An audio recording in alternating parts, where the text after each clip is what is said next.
Thanks for tuning in to this episode of Crypto Office Hours. My name is Jay Coulter, and joining me for this project, as always, is Tyrone Ross. Today, we're going to talk Bitcoin as always. We're going to talk a little bit about WorldCoin. We're going to talk DAOs, maybe even get into the exciting world of compliance around crypto assets. And we have a special guest today, Adam Blumberg from Interaxis. Tyrone, before I bring him in, and I'd love for you to introduce him. I know you guys have a long relationship. What's new in your world? Oh man, so much new in my world. So starting in reverse, reached out to the SEC yesterday as Mr. Gensler wants all the crypto hippies to reach out to them before building. So I have something I'm excited about. And before we start building, we want to engage with the SEC to get their guidance. My birthday is Wednesday, so I've been on a very, very strict diet for the last 8 weeks. I'm down almost 20 pounds. So I look forward to lots of fatty foods and putting it all back on for my birthday. Got some really cool things happening on the turnkey side, which will be coming soon as well. And that's it. Gonna try and take some time off next week for the first time in my life. I'm gonna try and take some time off from work. What are you gonna do? So I'm going to try and take some time off. What are you going to do in your time off? Do nothing. I'm not going to work. I'm going to take some time to just chill out and read and work out and eat. So I don't believe you. I don't believe you. You and I are wired the same, Tyrone. You're not going to be able to do it. I look forward to breaking it down afterwards. Yeah, absolutely. You want to introduce Adam? Absolutely. So a few things that I want to say about Adam. One, before getting into anything crypto or anything like that, just very much a best-in-class human being.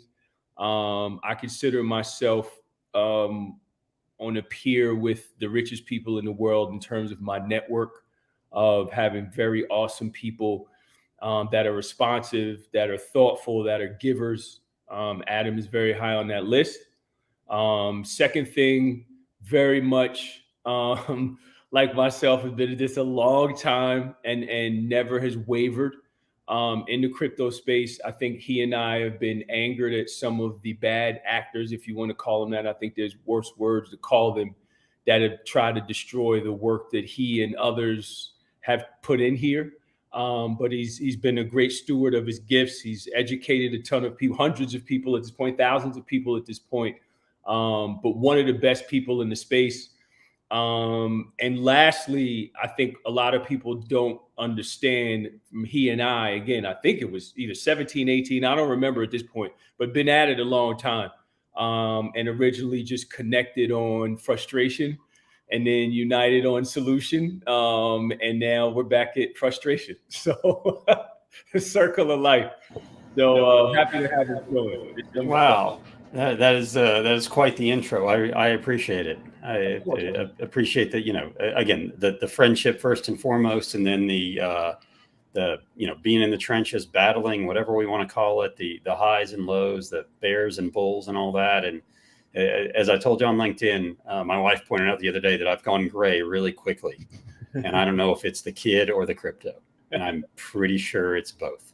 They both behave the same. So yeah, they do both behave the same. I definitely, my life at home goes through bear and bull markets on a daily basis. Well, there's a whole lot to unpack in that introduction. That was incredible, Tyrone. Well, and you got nothing on me when it comes to gray hair, Adam. Just wait a few years, my friend. Just wait a few years. Hey, let's get started, Adam. Could you tell viewers a little bit about what you do in the crypto space to set the stage for anybody who's not familiar with Interaxis and your work? And viewers, if you're watching this live and you'd like to ask Adam or Tyrone a question, simply go into the comment sections, whether you're on Twitter, YouTube, LinkedIn, or Facebook, and we'll punch it through to our guests. So, Adam, tell us a little bit about your work.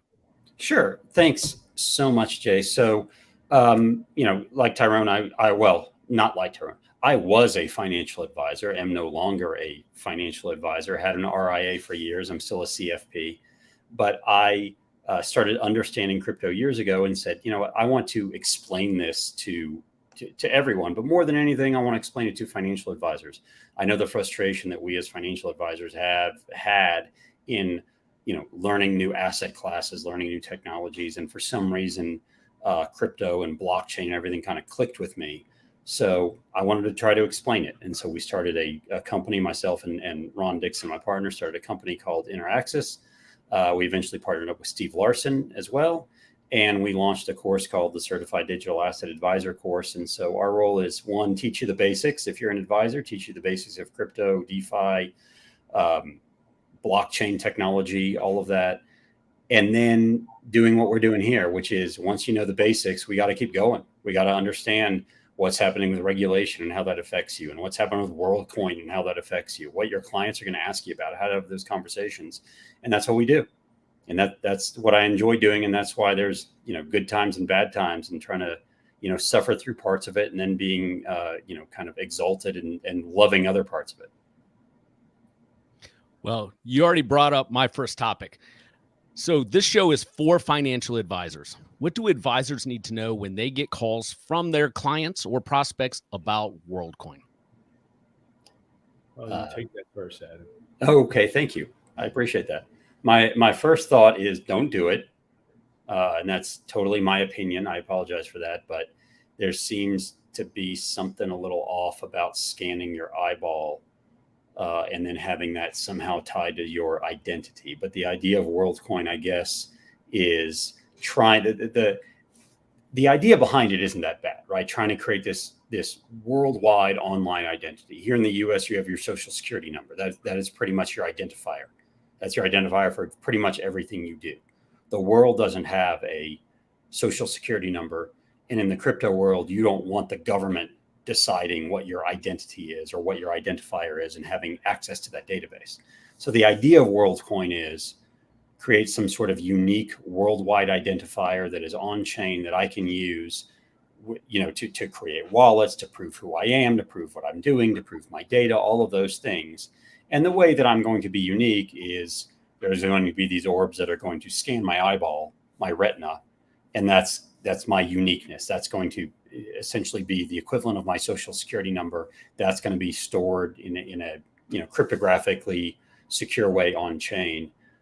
And in so doing, I get this cryptocurrency called WorldCoin dropped to me, right? So there's some sort of financial incentive to it. All that sounds very much Lex Luthor-like to me. Or pick your Batman villain, whatever, whoever you want your superhero to be. It sounds very super villain like, which is what bothers me a bit about it. And that's where I'll leave it for now. I haven't investigated enough to go way deep down the cryptographic rabbit holes, but that's just a kind of a gut feel of like, I'm not going to scan my eye and have it be in the hands of, by the way, the same guy that created AI, created OpenAI. Tyrone, thoughts? I'm still sifting through the rubble here. I'm from an advisor side of it, right? You probably are an advisor and have clients that use Clear in the airport. So very much similar to that.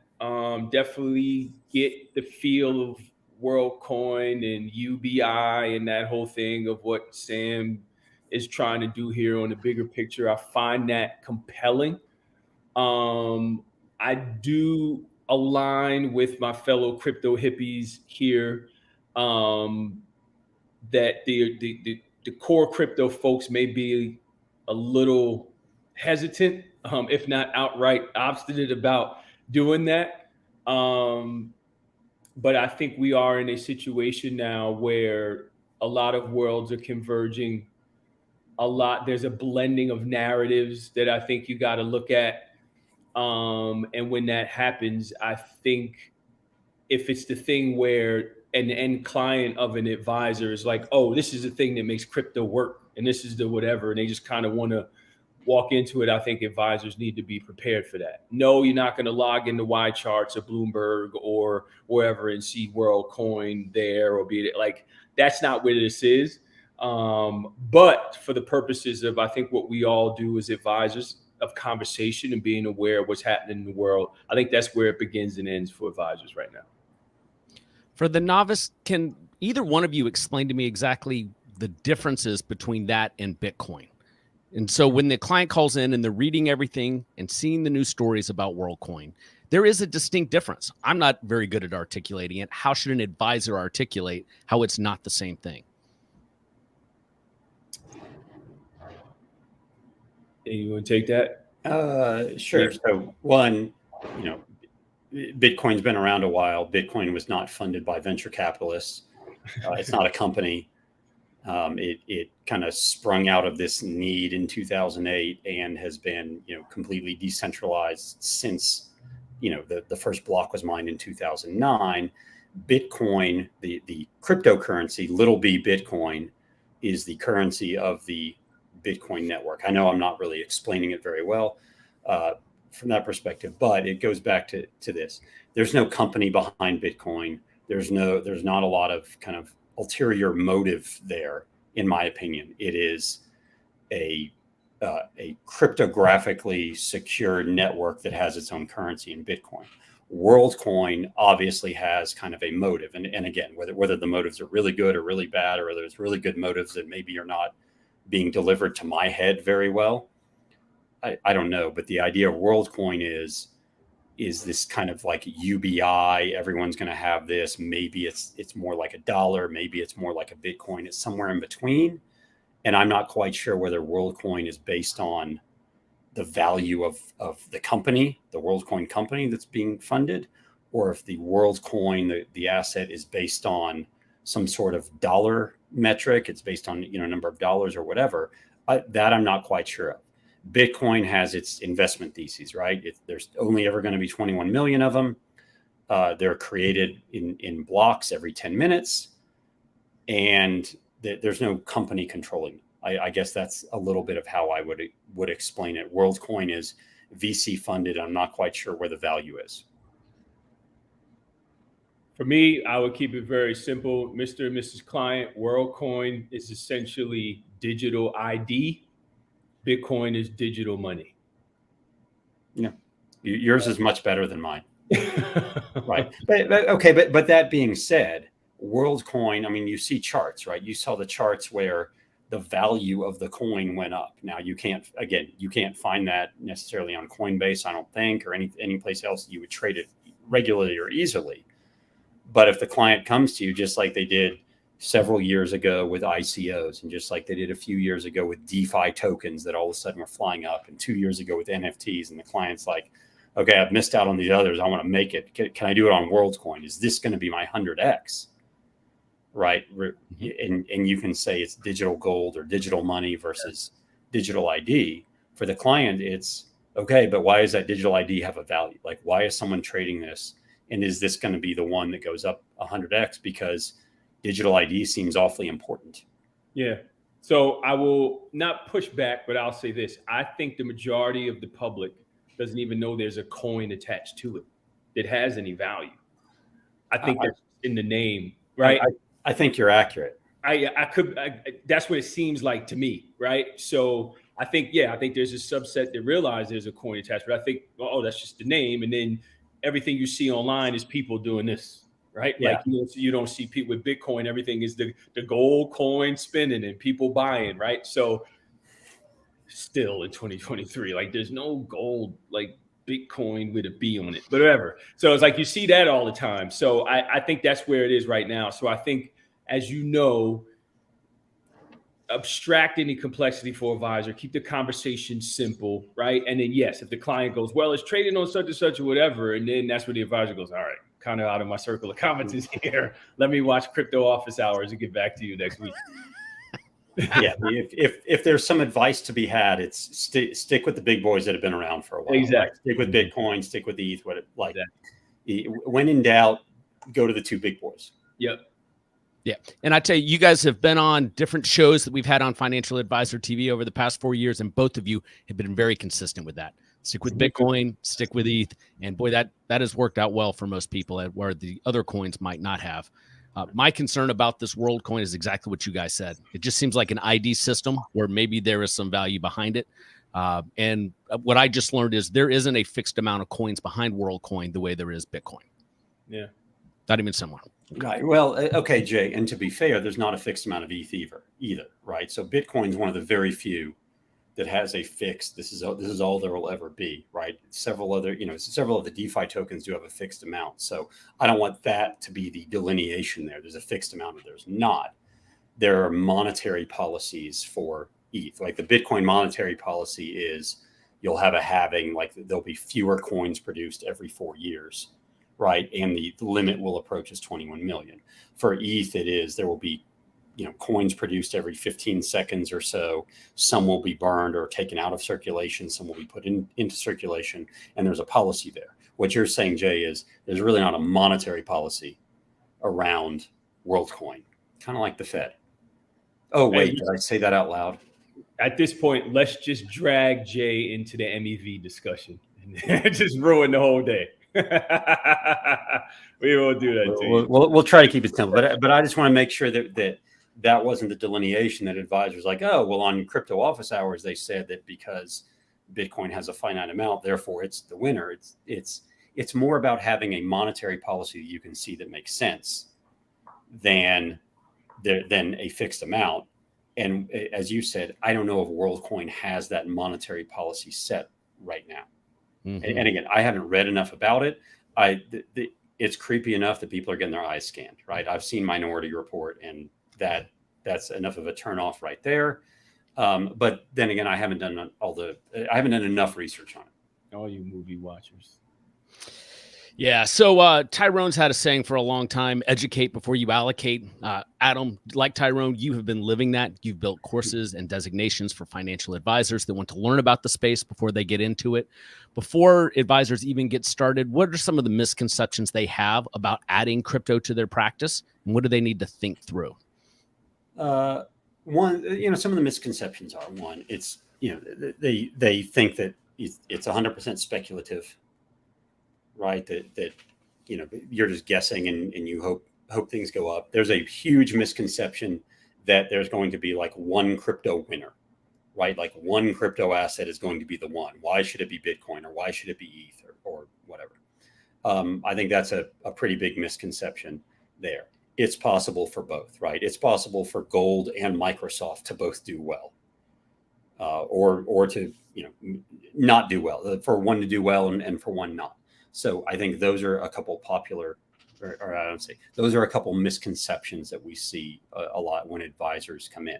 I think another misconception, and then I'll let Tyrone talk a little bit. Another misconception is that it's all about the crypto assets. That crypto is an asset class, and while the crypto assets are an asset class, there's an underlying technology and system behind it that is actually meant to be utilized for certain purposes. And some of those purposes are financial. Some of those purposes are, as with WorldCoin is doing, ID related. Some of it is just storing data, right? At its heart, it's storing data. But this idea that, all crypto is speculative, or there's going to be X amount of dollars poured into crypto and it's just going to be disseminated among certain crypto assets, and therefore there's going to be a winner or a couple winners. I don't think that is necessarily accurate. I think that the way to look at it is more along the lines of what happened to the internet, which is early on you had internet stocks, and we're all in this room old enough to remember the days when internet stocks were flying, even though no one knew what the internet did. No one used it. And eventually we're going to get to that point where we use it. And I think from an education standpoint, if you understand where the use cases come from, that's going to help you understand a lot of where the value comes from. Right. So there are problems to be solved. So crypto is solving them. There is a difference between Bitcoin and ETH and Aave and Maker and all these tokens. There is a difference, and understanding the tech helps you understand the difference. So I'll start there. I'm 100% certain Tyrone's going to have a much more simple and articulate answer than I do. I will say this, and this is a new one for me, and I got asked a question yesterday about why the Fidelities and the Schwabs and the Pershings and the Geminis and the Coinbases or whatever just don't do whatever they need to do to make sure they are full-on regulated, qualified custodian by the SEC.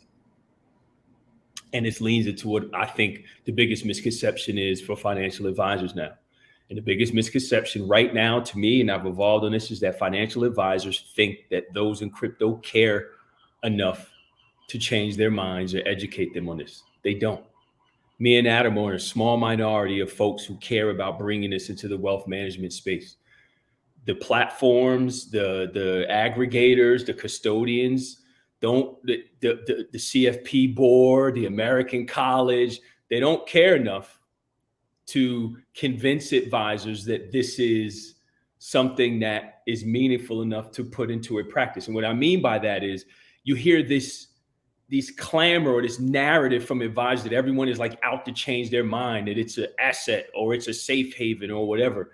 And I saw a lot of that earlier on, because you did see that. If your financial advisor didn't do this, then, buy you Bitcoin, you should fire them. That's stupid. That's always been a stupid tweet, right? But I think the biggest misconception now is that advisors think that everyone is trying to turn and convince them that it should be Bitcoin and not gold, or it should be ETH and not, the PE portion of the client's portfolio. No one cares that much to try to convince them. So I think there's this microcosm that needs to be broken, this microcosm of thought and nuance that needs to be, weave through in order for advisors to understand. It's a very small portion of us that care, to really want to make this a thoughtful part of the conversations, but the broader space doesn't. Yeah, but I think that's changing. I've had 3 conversations in the past 2 weeks with breakaway advisors that want to associate with aggregators that have digital asset capabilities. And specifically, people making a decision between Schwab and Fidelity getting an edge because of their digital asset platform. In your conversations, have either one of you found this starting to come up to the top more often? So I want to be really clear what you just said. Here's what's important about what you just said. The advisors are asking about the aggregators. Why? That's client-led, right? I didn't say the clients aren't trying to change their advisor's mind. It's all of us. When the clients start saying, hey, right, change your mind or I'm leaving, or get access or I'm leaving, then everything changes. So I just want to make that distinction, but you're absolutely right there. But Adam, I'll let you take that. Right. Well, and along those lines, right, when you have people at the top, when you have Larry Fink talking about, not only obviously, with their spot Bitcoin ETF, which you and I are likely not going to debate here, but then when you have him going further and saying this is not just a global asset class, but a global currency that's going to be used. When you have him talking about the idea of utilizing blockchain technology to tokenize assets, and this is how we BlackRock are going to be made more efficient, and other companies like us, other asset managers are going to be made more efficient.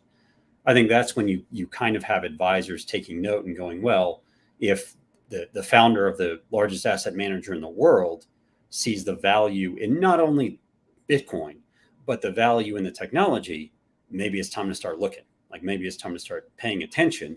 And therefore, I want to go to potentially a custodian who's paying attention, who's ready to help me make that a part of my practice.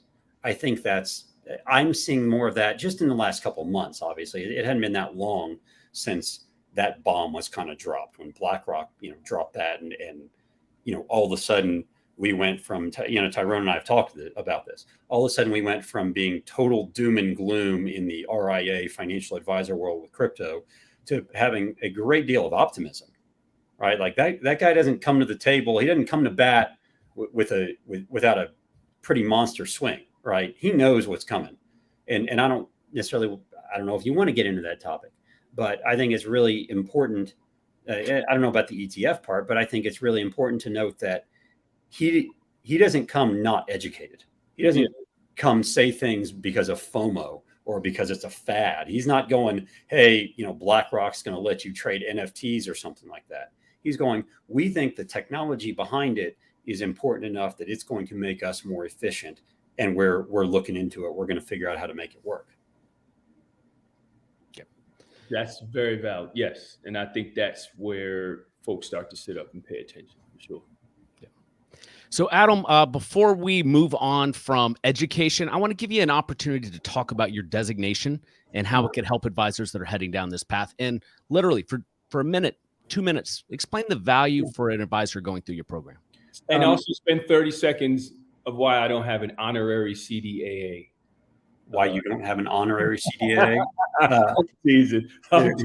Well, and you know what? I will gladly explain why you don't have an honorary CDA, because no one has an honorary CDAA. So when we launched our course a couple years ago, we thought, you know what, we need to have a designation attached to it so that an advisor will know, so that a company will know, anyone will know that their financial professional understands crypto and doesn't just understand it from the perspective of how many Bitcoin there are in the world, but to me understands the technology behind it, because 5 years, 10 years down the road, as Tyrone and I have said, we are going to be much more focused on the blockchain technology. You're going to have to understand how to do due diligence and how to understand how to keep your clients' assets safe and what wallets are and all of those things, which you may not get right now.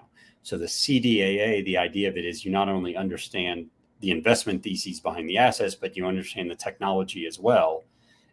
And so the CDAA, Certified Digital Asset Advisor, the designation is managed by a group called Planner DAO, which we started because we wanted the designation to not be Adam's designation or Ron's designation or Steve's designation. That doesn't hold as much water.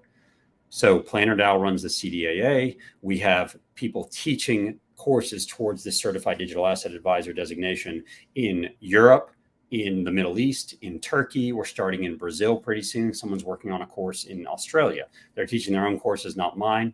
So that's what the CDAA is. And the reason why Tyrone doesn't have the honorary one is because you actually have to go on chain and you have to go through certain challenges and you have to prove that you know how to use crypto in order to get the CDAA. And we built it in a way that I can't short circuit that process. You have to go on chain and prove that you have it. And once you've proven that you know what you're talking about, once you've proven that you know how to use it, you get your CDAA certificate, which, by the way, is an NFT, is a non-fungible token that sits in your wallet. So thank you, Jay, for allowing me to talk about that as well. Tyrone, you have the opportunity to go through the process without going through the course. I think you know this stuff. You just got to go through the challenges, and you're there. No, I'm just teasing, man. I'm teasing. I love, again, been a huge supporter of it. I think it's been great for the space, and will continue to be so. Fierce advocate for it. So we've had some questions come in, but they're not flowing through from Twitter to the dashboard here. One was from Eric Smith, your partner, Tyrone. He said, how do you address folks when they talk about crypto assets and want to know about the fundamentals of crypto and how to analyze them? So I'm paraphrasing him, but how does an advisor address that question? Shocking that Eric would ask me, the guy that I know goes deep into the fundamentals. And what I would tell people is there are fundamentals, right? We talked earlier about monetary policy, about how tokens are issued. You can go into the fundamentals for any crypto asset, whether it's Bitcoin or ETH or any of the DeFi tokens we might talk about, Aave, Compound Maker, anything like that. You can go into fundamentals of how many tokens there are, just like you can look at how many shares of Apple there are. So you have those fundamentals. You can go behind the scenes and look. The crypto is tremendously transparent. Blockchains are tremendously transparent. And I know Eric goes deep down those rabbit holes of looking at what's happening. You can look and see how many people are utilizing a particular protocol, a platform. You can look at how the money is flowing. There are cash flows within these protocols, right? People are trading, which might effectuate cash flows. People might be borrowing and lending. That's where cash flows might be. The cash is not dollars that might be in your pocket or my pocket. The cash is USDC or DAI or some other stable coin. So there are fundamentals. You can look at what's happening in these protocols. You can look at it up to the second. It's tremendously transparent. So when people say, what there aren't fundamentals behind this, all of these have fundamentals. They all have a monetary policy that you can go look up. You can look at the smart contracts. You can go look at any moment and see what's happening on the protocol. You can determine from the white papers, how is the action, the activity in that protocol flowing through to the value of the token. You can go look the DAOs or the decentralized organizations that manage these protocols are extremely transparent. You can go look at their governance. You can go look at their forums. You can go see what they're chatting about at any point. So there's a whole lot of fundamentals. There's probably more available information on any crypto asset, any protocol than there is on any publicly traded company in the US. And it's up to the minute. You don't have to wait for the quarterly report. So my answer is, this is tremendously transparent. There's a ton of fundamentals. And that if we want to go back a step, this is why I think financial advisors, any financial professionals, have to understand this, because they're going to have to help their clients understand what those fundamentals are in the future. They're going to have to understand why someone like Eric has looked at the fundamentals and said, here's what I think this might be worth, or here's where I think the value might be going up, because we're seeing more and more, to throw terms out there, we see more new wallets utilizing this protocol every month. And here's what I think that will mean for the value of the token. There's fundamentals, that there's analysis that we have not been able to have for traditional assets that we have on chain. And so there's a tremendous amount of fundamentals. You just have to know where to look. And I know Eric knows where to look. Yeah. And Christopher Snyder piped in on LinkedIn and said, yes, do not do world coin. Seems to be a pretty popular stance. You wouldn't know that watching crypto Twitter for sure, though. All right. So could you tell viewers a little bit about the Planner DAO, what you guys do, and why somebody might want to consider looking into it? Sure. The Planner DAO is, again, the organization that we started back in the heyday of DAOs, right, when everyone was starting a DAO. And the idea was, why would we not have a group of financial advisors organizing and running not only a certification, a designation for financial advisors, but why would we not have ourselves, managing our own industry, helping to manage our own industry internationally? So to be a member of Planner DAO, you just have to be a certified digital asset advisor. And the way we've kind of managed it so far is, the idea is, if you're a CDAA, if you have that NFT, you get one vote, right? It's one person, one vote, one CDAA, one vote. So the goal of Planner DAO eventually is, let's see if we can't create some standards around digital assets for the financial professional community. And financial professionals encompasses not only financial advisors, but also CPAs, bankers, attorneys, basically anyone who touches someone else's money. Right now, the main focus of Planner DAO is manage the certified digital asset advisor designation, try to make it international, and try to continue to show the value of having that designation. So I hope that helps. Definitely. And where could advisors learn more? PlannerDAO.com. So PlannerDAO.com. CertifiedDigital.org also has information on the CDAA. And then InterAccess, of course, we teach the course, among others around the world, that teach courses towards the CDAA designation. Excellent. Adam, thanks for coming on Crypto Office Hours. I hope you come back on, because you're a great advocate and resource for financial advisors on crypto assets. Well, I appreciate it. And I hope you all will invite me back on. And beyond that, I'll be the one watching and pumping out questions to Tyrone in the weeks to come. So thank you both for having me on. Good to see you both. See you, my friend. Have a great week. I'm going to hang up and listen. Thanks, Adam. Tyrone, there's so many great guests that we could bring on to this show. Adams was one of, along with yourself and Matt Hogan, some of the early advocates for financial advisors learning about the crypto space. He's a great guest. Phenomenal. Yeah. Always a good time to be around him.